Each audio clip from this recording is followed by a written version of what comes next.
За би намжим гишүүнтэй бас нэг агуулгын хувьд ижлэх юм хэлэх гээд байна.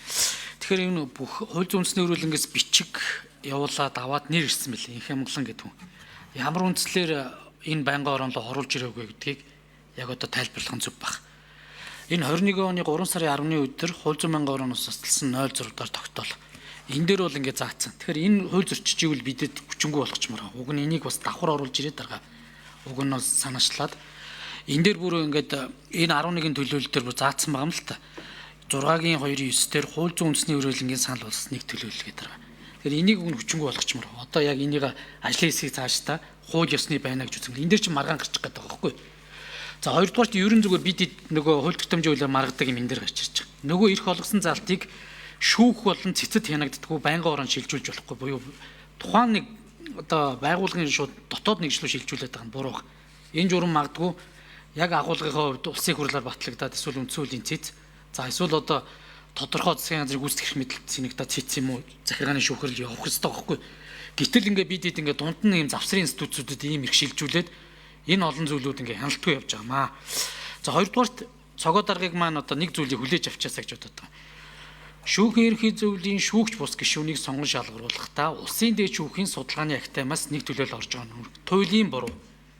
Шүүгч бус гишүүдийг шүүгч нарын нөлөөгүйгээр сонгож 5 гишүүн бүрдүүлэх гэж байгаа болохоос бид нэр улсын дээд шүүхийн судалгаа хийдэг, улсын дээд шүүхийн шүүгч нарын чиглэлээр ажилдаг ийм институцээс энэ ажлын хэсгийг бүрдүүлж байгаа нь буруу байгаамаа. Энийг уг нь залруулах хэрэгтэй. Заавал хууль зүйн үндэсний хөрвүүлсэн гэж байгаа юм биш.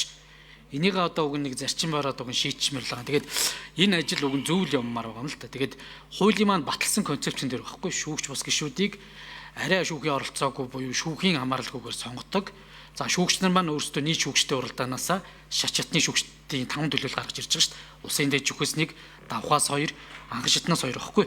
Тэгэд ийм байдалтай байгаад байгаамаа. Тэгэхээр яг зүгээр 11-ээс нэг хүний санал боловч санал тэнцсэн тохиолдолд магадгүй тэр шүүхийн судалгааны академийн хүн буюу шүүгчдийн төлөөлөл шууд бусаараа шүү шийдэх гэдэг байгаа байхгүй асуудлыг. Тэгэхээр уг нь энэ зарчмыгаа бодоод энэ асуудлыг уг нь залруулаад л явчмаар байна. Тэгээд би дөрвөн гишүүдтэй бас горвын санал гаргаж ирсэн. Өмнө урааж исэн тэр дүлгөөн гэдэг одоо залуу снүү бүсгүйчээсээ би сайн мэдэхгүй байна. Энийг хураасан саналыг хүчингүй болгоод дахиад судалгааны институцээс цогоодоор хаашаа хэдэ явуулаад нэр авчмаар байна л гэдэг зүйл байна. Тэгээд болдог бол дахиад энэ дээр горвын санал гаргаад хураалагч үйчээ гэж хүсэлттэй байна.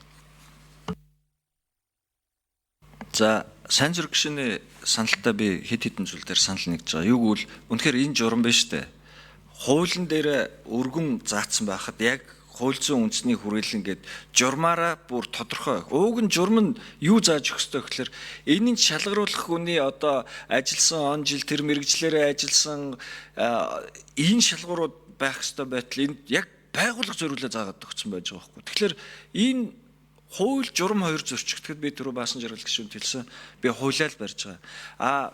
Сайн зүрх гишүүний би саналыг өчигдөр дэмжиж гормын саналаар санал хураалгангууд гишүүд одоо би дэмжээг би бол таны саналыг өөрөө дэмжиж өгсөн.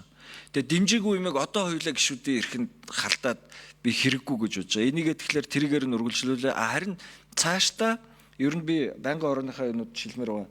Энэ журмыг бид нэр эргэж хараад ёстой засах юм дээр ажиллахгүй бол болохгүй байна гэж бодож байгаамаа. За ийм байна. Тэгээд тэгвэл гишүүд асуулт асууж үг хэл дууслаа.